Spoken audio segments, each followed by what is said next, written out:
Hello and welcome to another edition of the Workers Podcast brought to you by the Antigua and Barbuda Workers Union. Now, as we approach International Men's Day, this episode takes a closer look at an important but often overlooked topic: men's well-being. Too often, men are expected to be strong, silent, and self-sufficient. But what does that cost men, both individually and as a society? Now, today we'll explore the many dimensions of men's well-being, physical, emotional, and mental, and we'll also talk about how societal expectations, stereotypes, and pressures shape men's lives. My guest for this very important conversation is Colin John Jenkins. He is the founder of the Male Empowerment Network, an organization dedicated to helping men build healthier identities, stronger relationships, and more supportive communities. Colin, so happy you could join us here on the Workers Podcast. The pleasure is all mine. And of course, greetings to your audience and guests. Excellent. Now, let's start off. Tell us a bit about your organization, the Male Empowerment Network. What inspired you to bring this organization together? It was really something that I got into after I would have attended the Vagina Monologues, which was a play put on by Zara Ewell, Lenisa George, Gresham Edwards, and Thomasine Greenaway at the time. Those were the executives of that initiative. And sitting in the audience, and I was listening to what they were speaking about with the challenges that women and girls are faced with. It inspired me to actually take a harder look and a real, self-inspection about lives around the men that I am around and in the society generally. And that's when I discovered International Men's Day was a thing, but it was just not popular here. Yeah. And so we set out to bring awareness to the day. And in doing so, by collaborating with men, some of us really have not met each other before, different walks of life, different life experiences, ages, family relationships, and the like. We organically started to meet and discuss issues that men face, and it just ballooned into sort of like a support group among us.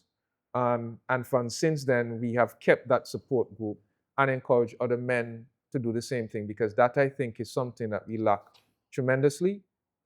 With men, not entirely all of them, but generally speaking, they are more open to support. They have their support groups.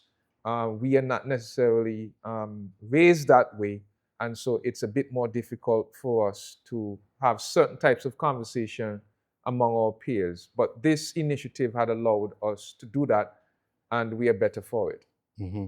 Now, from your interactions through the sharing in your group sessions or that network, as you described it, what are some of the biggest challenges that you may have observed that men struggle with here in Antigua and Barbuda, and perhaps even beyond Antigua, just men in general? There was something that came out of an initiative we did several years ago when we embarked on doing some PSAs through video. And in conversations around that initiative and thereafter, we struggle with being politically correct. Okay. Right? We were, and we do exist in an era where if you are not necessarily articulate enough, you can get yourself into a lot of problems. And so that is one of the things that we've noticed. We're navigating society and the expectations, navigating communication, navigating what is expected of you is a major problem. If you take note, we predominantly absorb a lot of the Western media from the United States particularly. And that economy, in my personal opinion, I've noticed is very driven in terms of finances, in terms of accomplishments.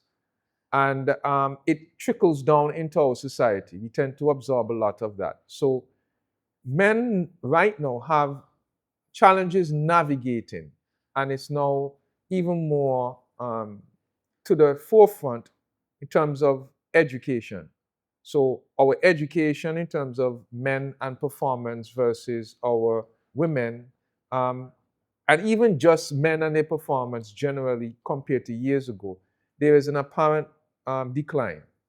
You'd see it where the university numbers and the number of graduates, that it's declining. And because it's declining and the world is so much of an economy and very competitive driven nature, we're falling behind. They're having trouble navigating. They're having trouble fulfilling the traditional role of being a provider, being the source of strength, being the person, quote unquote, the Superman. And so because they don't have that, it's an existential question as to what am I doing here? Who am I? Am I doing what I'm supposed to do? Am I good enough? That question, am I good enough, is something that's plaguing a lot of men right now, even in Antigua, personally, on a personal level. So having gained some insight into the struggles that men are experiencing, perhaps not feeling good enough, as you may have indicated, what is your analysis? What are your thoughts as to how we can present some solutions, whether that means evolving or modernizing societal expectations of men, or perhaps just men not putting that much pressure on themselves? What is your thinking with regards to pulling our men out to a more positive space? I don't think that we can actually curb the development and the evolution of society. I'm somebody that thinks that the pendulum tends to swing one way to the next and back again. What I meant by that is there was a time when women had more prominent roles and then it switched. Yeah. And it's finding itself back in that situation, right? There are ebbs and flows to societies and cultures and contexts. So with that being said, we can't put the genie back in the bottle. Women, rightly so, have lobbied for equal rights, for more opportunities, for being safer, and they are correct. And men themselves too have to lobby for what they think they need. But it's not as in the same breath because we tend not to communicate in the same way. Through our experiences with the Male Empowerment Network, I believe firmly that for a lot of us, we need real support. Let me explain what I mean by real. I'm not talking about let's necessarily go to a conference and have a big kumbaya session and everybody's happy. You're talking about sustained brotherhood, where you have 2 or 3 of you, where you can really share what's bothering you and get real support. You don't want echo chambers. You don't want a room where somebody's going to say, yes, I believe you and I agree with you because we're supposed to be friends. No. You want people to draw from their various experiences. Somebody who's a father, somebody that's not a father, somebody that maybe has been divorced, somebody who has not have any relationships at all, somebody that's learned and educated, somebody that's just practical and common sense. And when you enter into spaces like that and have conversations, you get realistic responses that will help you to put things in perspective. So we need that kind of support. I would also as well lobby for the initiatives in our society at the level of the government of Antigua and Barbuda, that we need to take a bird's eye view at this. If we have the majority of the persons incarcerated are male, if we have the majority of violent crime, whether perpetrated against women or perpetrated against themselves being male, if we have the majority of the suicide rates that we do have are men, if we have the level of education in decline against gender being boys and men, then equally the social programs that we have to address society and its ills need to focus on who? Men. And is that happening? And that's something for the audience to answer. You get my point? Yes. So we need to recalibrate. And I like to use this analogy a lot. If you get into a home and there's a leak, yes, you can mop the water, but if it's a leak, you have to get to the source of the leak to fix it. And that's where we need to go. So that may require us to have programs that focus on our boys before they become men. And for our men, how can we rehabilitate them when they come out of incarceration? How can we provide opportunities for them? How can we offer support to them, right? And those things need to happen for us to try and fix some of the ills. It's not going to be 100% perfect, but I still think we still have a window. You would be listening to the last 5 years in the news, what is happening. And I don't need to go into the details because it's very evident when you go online, you see in terms of crimes, what is happening. That wasn't happening 15, 20, 25, 30 years ago, right? Yes, there are, in terms of certain access to things here that may be more accessible than before, but morals and ethics and having good standing persons that they can look up to plays a part in how you navigate these kind of environments and these temptations. I grew up in a rough neighborhood, and I had situations where you were tempted, you were possibly be in the wrong crowd, but you had to make a decision. And what helped me to make the right decision were the people who were in my life that act as my mentors, the people who I look up to. And you find sometimes where young men especially feel lost and feel that the world is going on without them. They turn to a group, whether for ill or good reason, that they think more associate with them and can offer them a haven of family. Yeah.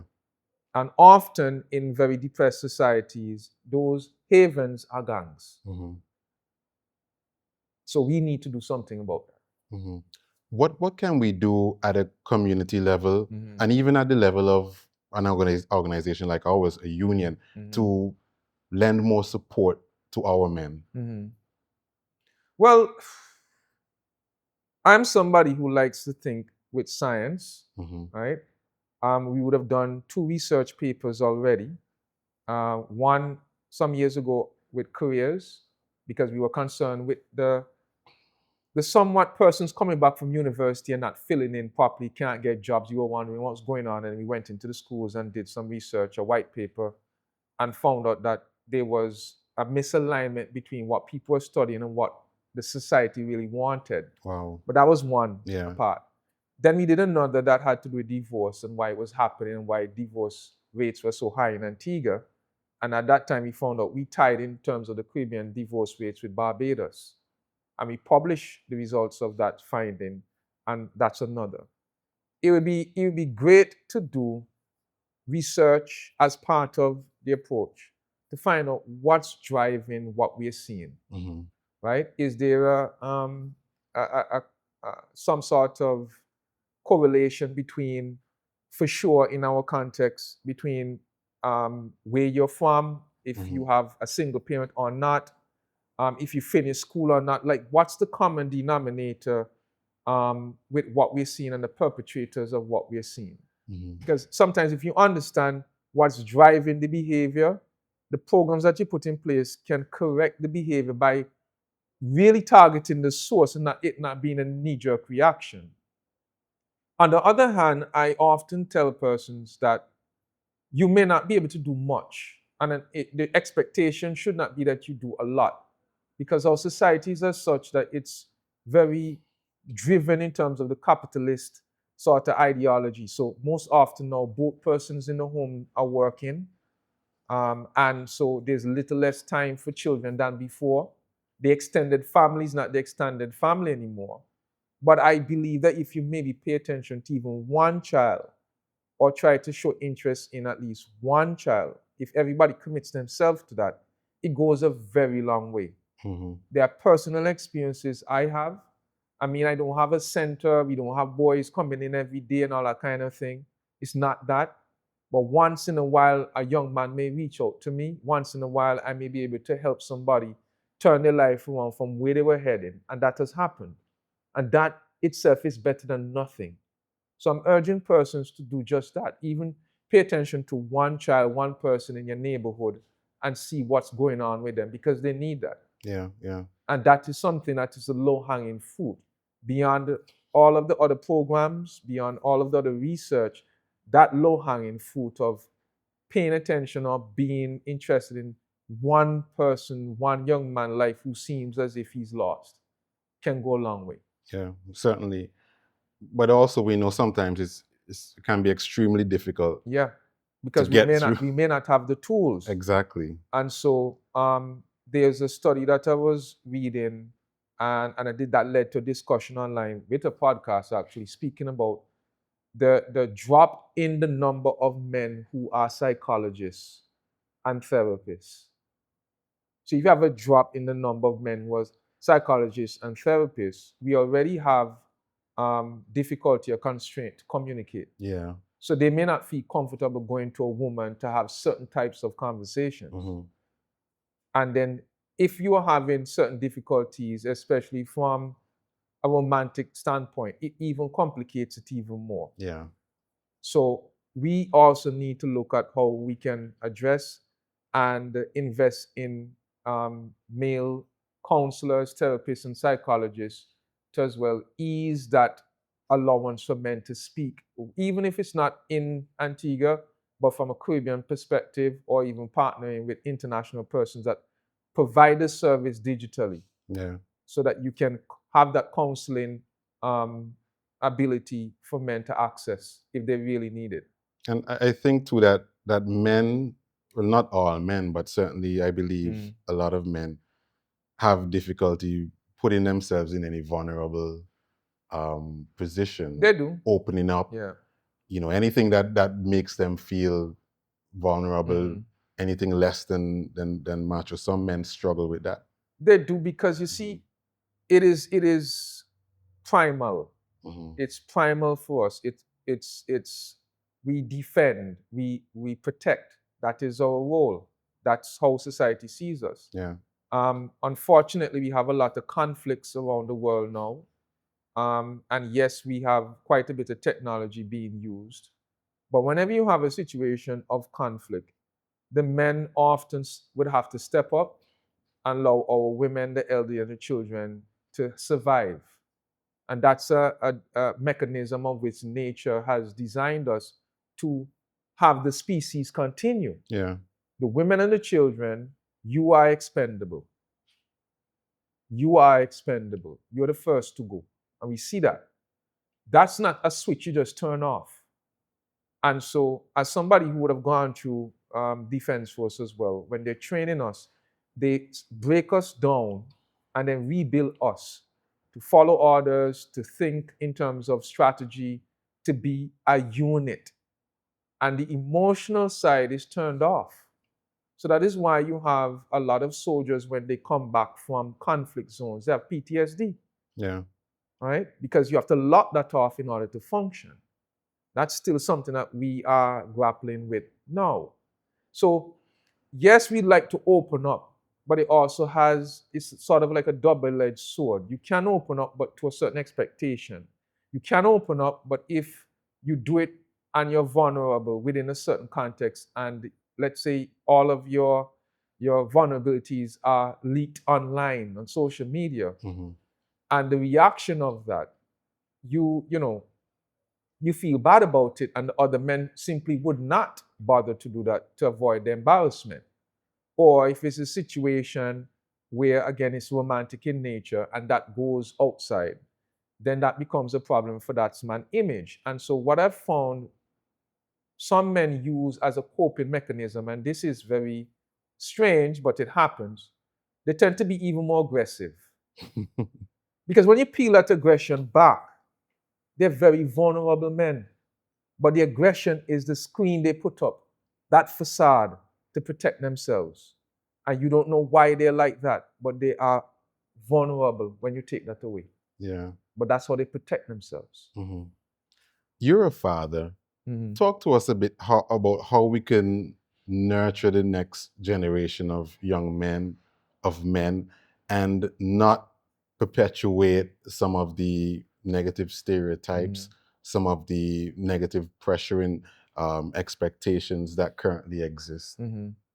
That's an interesting question. What is fascinating about parenting, especially if you have elderly parents, when you start to talk to your child about discipline and so on, you start to realize some of the things that you were subjected to were not necessarily healthy. And you start to realize that what your parents were subjected to was not healthy. And it goes back and back and back and back to slavery. So we've been fighting for generations to overcome that. And we're at a stage now where we're getting better at it. So you'd find now, in terms of corporal punishment, in terms of, licks, as we say in Antigua, we're doing less of that. And we're trying to be more proactive in terms of approaching the child as an individual with rights and certain responsibilities and allowing them to speak. But we still need to make sure that they understand that we're not their friends. Correct. Right? Yeah, absolutely. So for me personally, because I would have struggled with school earlier out, and then later on, at least as a late bloomer, I understood what it's like not to be in the forefront and that kind of thing. So that in and of itself was something that I'm glad now that I experienced. So I tell my child, look, as long as I see that you've made an attempt, that you've tried, that is good enough for me, right? And I am willing to accept that at your level. So if you're someone who is a C grade student, and I know you've tried and you got a C, I'll be the happiest person in the world. But if you can get an A, but you don't put in the effort, we are going to have a conversation, because it's about not the grade, but your ability to know that this is something that's required of you. This is something that's going to help you in the future, and that you need to have some level of seriousness with it. He's a child, but certain limits you have to start to train them about meeting targets, meeting their milestone, taking certain things for what it's worth and the seriousness of it. Mm-hmm. At the same time, you also need to do it with love. Yeah. And this goes back to what I was saying about breaking away from how we were raised. So you explain to them why they're getting the discipline that they're getting, right? So that and you're trying as much as possible not to do it in anger. But at the same time, every morning, as much as you can, even if it's your boy, a boy child, you hug them. Hug them. Sometimes you hug them manly. Sometimes you hug them a little bit more affectionate. You let them know daddy loves you. How are you today? Did you sleep well? You start to do that. Because what is going to happen is when they become young men and boys, they're going to replicate the behavior and the energy that you exhibit to them in the house. If you're somebody that's always arguing with your spouse, they're going to see that and think that that is the norm. So we need to be a bit more, we need to give them a bit more grace, not because they're men or boys. Yeah. We need to show them love so that they can then reciprocate that love in the wider society. Excellent. Now we touched on a number of things so far. We're gonna shift gears a Sure. bit. We spoke quite a bit about mental and emotional health, but talk to us a bit about what you've seen in terms of physical health, as being an advocate for men through your network, Male Empowerment Network. What have you observed with respect to physical health and men? Well, this is social media is good and bad, right? Mm-hmm. I don't know, maybe it's my algorithm, but I notice a lot of people are into the working out now Yeah. than before. I would be moving around early in the mornings. I see a lot of people walking. I know there are NGOs here that are big on prostate awareness, and that has been tremendous in terms of the reaction. I still think we have some work to be done with that. Yeah. Yeah. Because part of it is culture of how we eat, Mm-hmm. right? And especially for persons, let's say on the construction site, the regular workers, that is something as well that affects them. And so we maybe can start to tailor a bit more healthy avenues for those kind of persons. Okay. It's a challenge, because anybody who shops in the supermarkets would tell you to eat healthily Oh yes. is expensive, Yeah. right? But yes, I do see that we are doing a bit more with the health outreach. I would encourage the PSAs to continue, so that it's now a norm in regards to where health is and men. Mm-hmm. Now, I know in at some point this particular item was a talking point for you and your group. The idea of men going to the doctor, not putting it off, having regular visits. Is that still a significant concern as it may have been earlier on when you started your male empowerment network? No, and as I said, I've seen improvements where Yeah. that is concerned. There is some apprehension, but again, a friend of mine reminded me of this. My circle may only be a circle so small compared to the societal circle. Yeah. There are still men who refuse to go to the doctor. And this is something that we need to work on, we need to encourage, especially at the level of the employers. The employers should have a mandate, if possible, give time off for checks, right? You know the guy is probably going to go to the doctor and the rest of the day. He's free. That's fine because you Yeah. want a healthy worker, you know, but he must go to the doctor. That's the caveat. Yeah. In some societies, they allow for time off to do these kind of things. They even allow for time off to do social programs. And I think that's something that we need to touch on.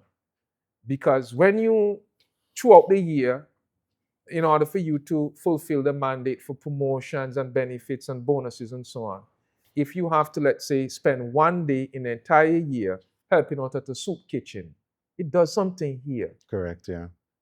When you're able to give back to society, it might seem as a forced thing, but it has benefits down the line. Where you might be able to, that day at the Fines Institute or that day at Clearview, depending on whatever the situation is, when you have a day where you give back, it helps you mentally to ground yourself and for you to understand the circumstances of others and put that humanity back into you. Yeah. I think sometimes we miss that. And we miss the fact that no matter how successful you are, you still struggle. I still struggle. I remember when I came out of COVID, I was so anxious about what we went through. I had it bad. And so it took me a long time to recover. And I was anxious about that because it put a mirror on your mortality, where you actually say, boy, is this it? That thing can have a mental effect on you. So when you have to go and talk to people or professionals to help navigate and guide you out of that. And I can speak about it because there's nothing wrong with it. It needs to be something that's normalized. A lot of us can resolve issues that we have if we get the right person professionally to speak to. But because we don't, we destroy our relationships and our careers over it. Yeah. We need to normalize that mental health aspect of what men are dealing with because it's a lot. Yeah. It is a lot. And as the society stands right now, we need that help because there are an opinion that we don't need it because we always had the benefit, we always had the power, we always had the access, but it's disappearing. What we're looking for is balance. We're not looking for one gender or sex to be greater than or better than the other. Correct. We want balance because in the end, if women are looking for partners, long life partners, and men are looking for long life partners, that symbiotic relationship should be beneficial for both of them. But when one is severely handicapped for one reason or the other, it affects the society.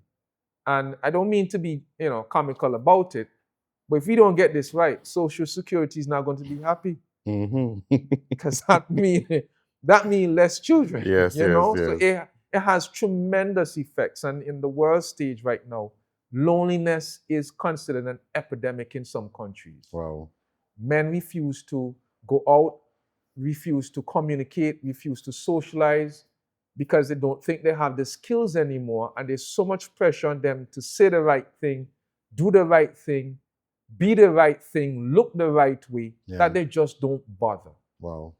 So we have so much to touch on today, but just before we wind things up, I want you to share what insight, what advice, what guidance can you give men with respect to work-life balance? Because you mentioned balance earlier, and it's a very important aspect of our lives, and particularly in the context where tremendous pressure can be placed on men to be competitive and to be successful, and a particular version of success society sometimes has towards men. But what can you share with us? What guidance can you give us as it relates to work-life balance? I would say first and foremost, you have to be somebody who understand and accept yourself before we even get to the balance. Mm-hmm. Who am I? What am I trying to achieve? What are the obstacles that I've overcome? What are my deficiencies? Looking at person in the mirror and coming to terms when nobody's around egging you on or patting you on your back. Looking at person in the mirror and having a real conversation with yourself is a difficult thing that many of us don't want to face, because we know. Mm-hmm. We know truly what we think and who we are inside.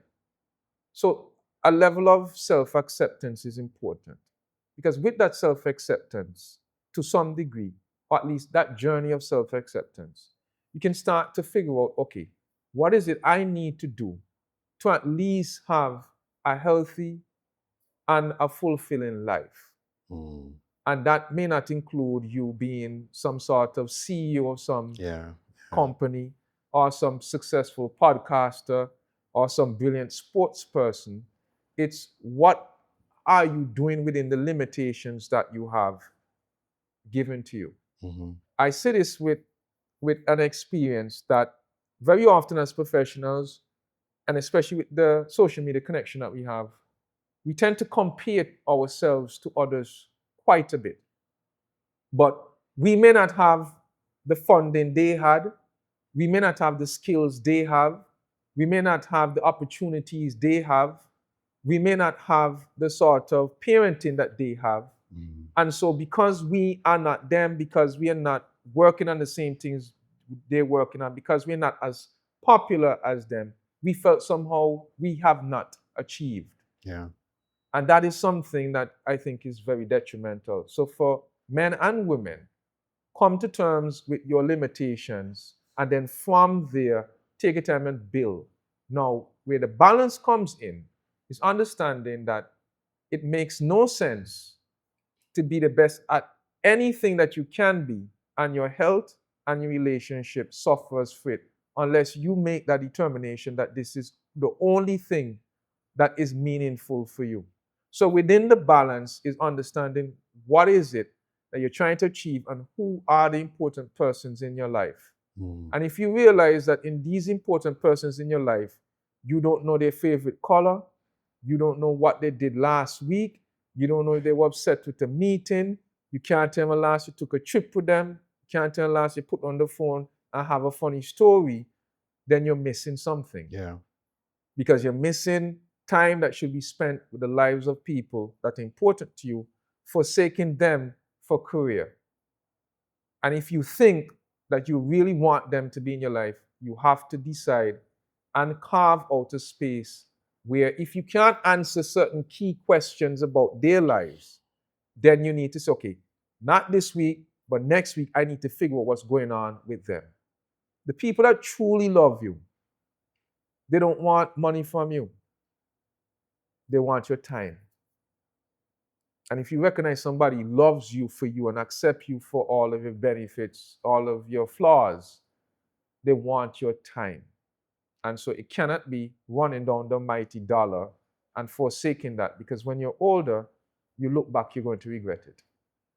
And regret, when you get to midlife, is a terrible thing to accept, because at that stage, it's very late to change things. Wow. Very sobering words. Colin, I want to thank you so much for spending time with us here on the Workers Podcast. An incredible conversation touching on so many issues as it relates to men and just people, individuals in society. Again, thank you so much for spending time with us on the Workers Podcast. Pleasure's mine. See, I carved out time for you. Viewers and listeners, we want to thank you again for being a part of the Workers Podcast. Do join us again next time. Bye-bye.